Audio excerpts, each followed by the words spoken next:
Hello, this is Geometry, Notes 1-3, Distance and Midpoints with Mrs. Moslick. Goal for the day, use the distance formula and the midpoint formula to find distances and midpoints between coordinate points.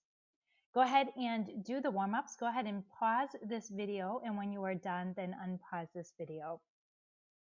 Okay, I am going to show you the work for doing this just so that if you have not gotten the right answers, the first one is 2x plus 26. How many got that right?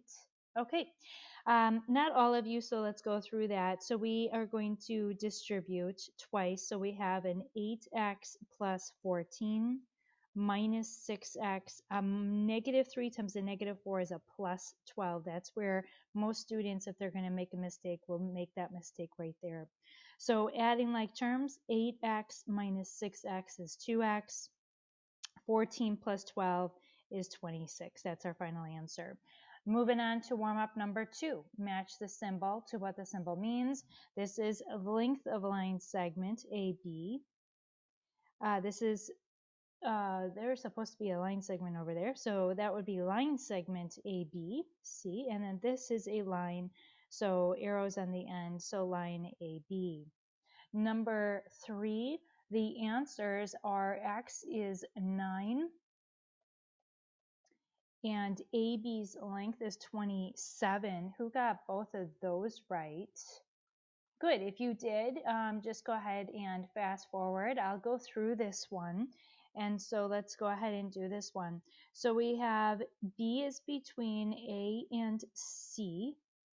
So B is somewhere in between. So AB's length is 3x. It's supposed to be 3x. Hopefully yours is written better. And we have AC is 5x minus 4. So that's supposed to be AC. And BC's length is 14. So we're going to use the segment addition postulate. Who wrote that down on their papers? Good job for you guys who did. Get in the habit of writing that down. Segment addition postulate. That will be required in chapter 2.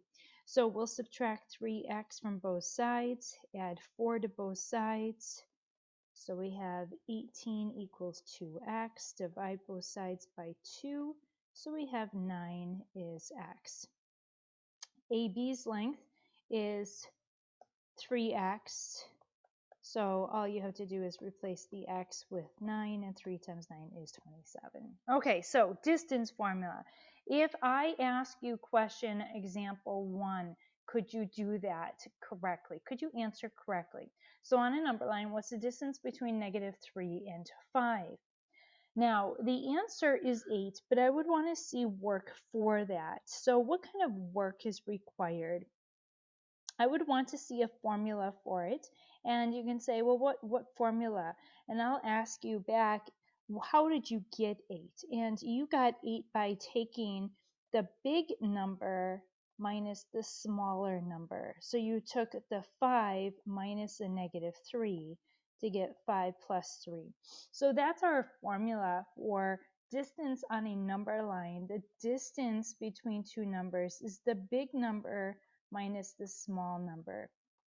You could also write it as the distance is the absolute value of the difference between your two numbers, but it has to be the positive value. So just make sure you have the absolute value sign. And if you don't want to use the absolute value sign, just write down distance is equal to big minus small. Now, when we have a distance between 2 points that are not vertically or horizontally arranged, then we will have to use the Pythagorean theorem or the distance formula. Let's go ahead, and if you are given graph paper or a graph, you will want to just use the Pythagorean theorem. Let's review what the Pythagorean theorem is. If you have a right triangle, then in the situation where the two legs are A and B and the hypotenuse is C, then we have A squared plus B squared equals C squared. So in this situation, I'm going to count the number of spaces vertically. We have 2. count the number of spaces horizontally. We have 7, and then this would be our c. So we have 2 squared plus 7 squared equals c squared. 4 plus 49 is c squared. So we have 53 equals c squared. Take the square root of both sides. When you take the square root of both sides, you're going to take plus or minus. However, we're talking about the length of a line segment, so we're just going to have as our final answer the positive square root of 53. So that's the Pythagorean theorem. Use the Pythagorean theorem when you are given a picture on a grid paper or coordinate points that you can graph. A squared plus b squared equals c squared. However, if you are given just coordinate points and you need to find the distance between those 2 points, such as go to the second side, example 3, instead of drawing out the picture, you could just use the distance formula.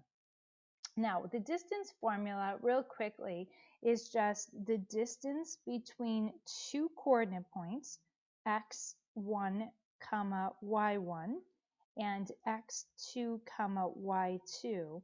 Is this formula? It's the square root of the quantity x2 minus x1 squared plus the quantity y2 minus y1 quantity squared. That's the distance formula. You have to memorize it. Now, I'm going to show you above how to derive it. Before we do that, let's go ahead and just use it in example 3. Our first point is x1, y1. Our second point is x2, y2. So using the distance formula on homework and on quizzes and tests, you must write out the formula first. So write out D equals square root of the quantity x2 minus x1 squared plus quantity y2 minus y1 squared. And now just replace those letters with the numbers from our problem. So D equals the square root of the quantity 3 minus a negative 4 squared plus 2 minus 1 squared. So we have a 3 plus 4, so that's 7 squared, plus 2 minus 1 squared. So we have 7 squared is 49 plus 1, so we have the square root of 50. Now, you are done with algebra, so it is required that you simplify square roots. So I am going to just use a factor tree. So 50, 2 numbers that multiply to get 50, 5 and 10. I'm going to circle the 5 because it's a prime number.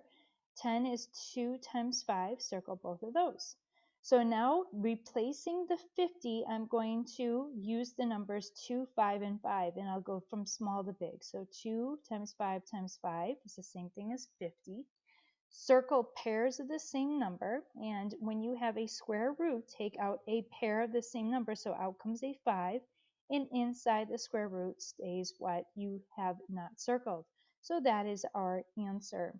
You can check it by putting in 5 times the square root of 2 in your calculator. So 5 square root 2, enter, and we get about 7.07. Also put in your calculator square root of 50, square root 50, enter, and you get the same number. So we know that we did our simplifying correctly. Now, I'm going to go back to deriving the distance formula. If you are in geometry essentials, you can just skip over this point. But I think it's important for all students to understand where the formula comes from. So if you have a couple of minutes, please make sure that you're watching this. Now, you wouldn't have to write this down ever on a homework assignment or a test, but it's really helpful to know where the distance formula comes from. So for instance, I'm given 2 points like our x1, y1, and I'm given another point x2, y2. And we want to find the distance between those 2 points. Now, we already know the Pythagorean theorem. And so with the Pythagorean theorem, once you are given a graph, you draw in your right triangle, and you have your a squared plus b squared equals c squared. So what is our a side, what's our b side, and what's our c side? Well, our a is the difference between our x coordinates. So this x coordinate is x2, this x coordinate is x1. What's the distance between those two? It is big minus small. So length A is just big minus small, x2 minus x1. So I can just replace A with x2 minus x1. And then let's replace B with what we know it is. And then C is just our distance. So B is the difference between our y values. Our y values are y2 and y1. And so the distance between y1 and y2 is big minus small, or y2 minus y1. So we'll replace B with y2 minus y1. Now this looks real similar to the distance formula. The only thing we have to do right now is to take the square root of both sides because we want to know what D is. So take the square root of both sides. Remember to take plus or minus, but since we're dealing with just a distance, we just want the positive value.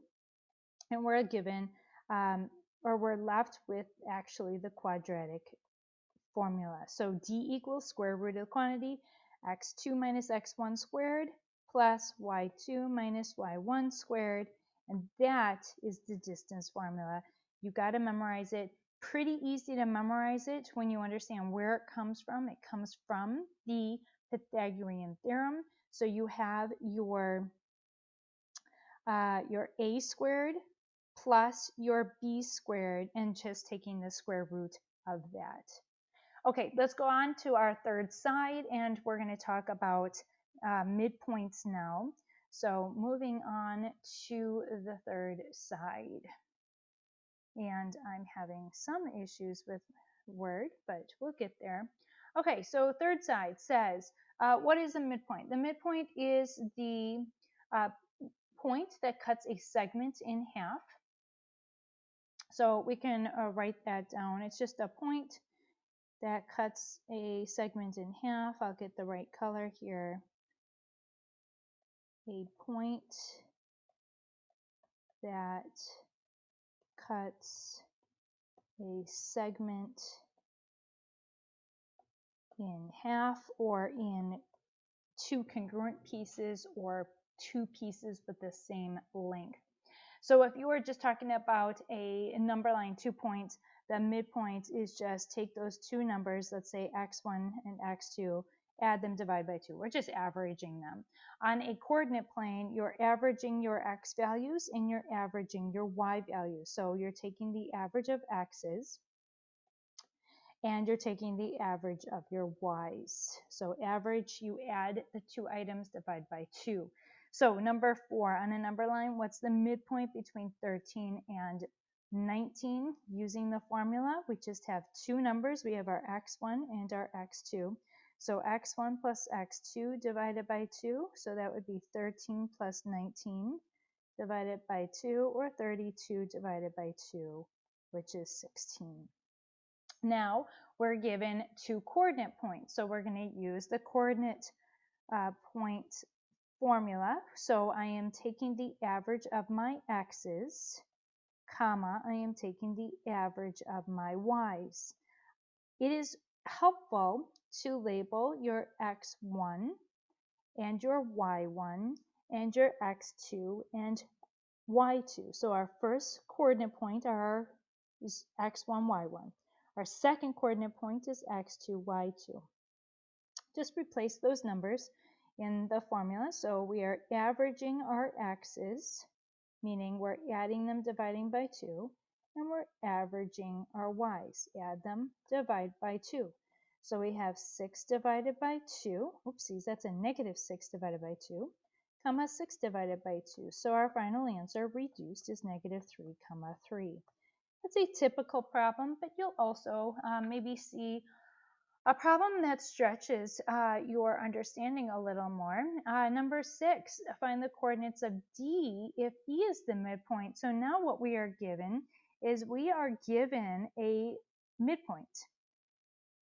So E is the midpoint, And it is the midpoint of line segment DF. And what we need to do is we need to figure out what is D.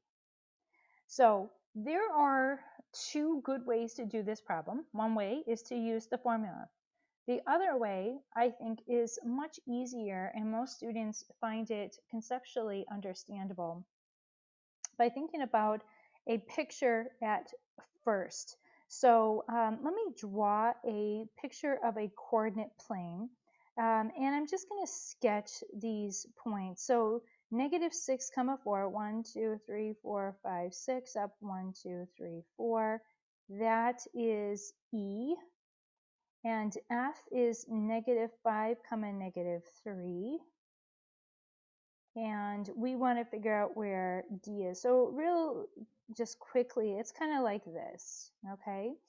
So the idea is my D coordinate point is an unknown. E is known, that's -6, 4, and F is known, -5, -3. Now, let's think about what midpoint means. It means E is the midpoint, so it is the center point of this line segment. So that means that the distance we took to go horizontally from D to E is the same as it takes horizontally go from E to F.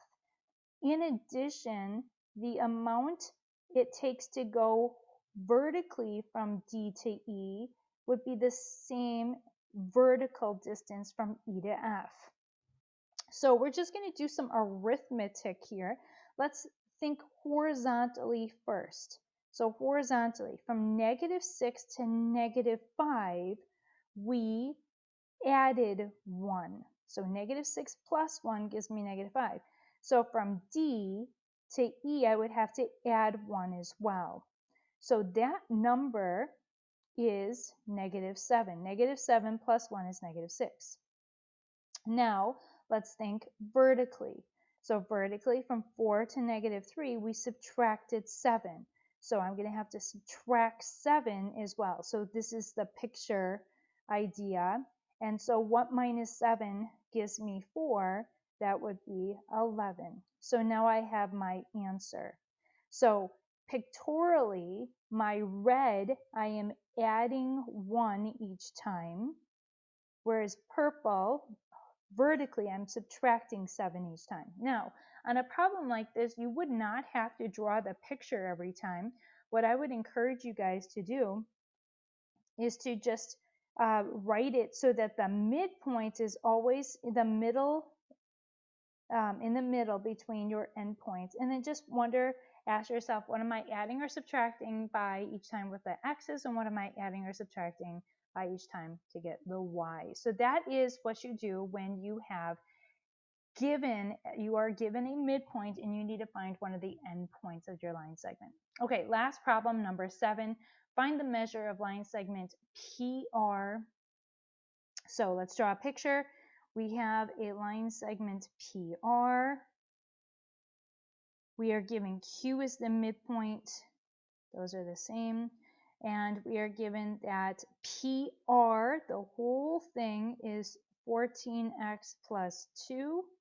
And QR is, they tell us this, 6 minus 3x. So we'll put in QR is 6 minus 3x. Now I gave you a problem like this in our notes in 1-2. Do you remember how to do a problem like this? If so, pause this video and work it by yourself.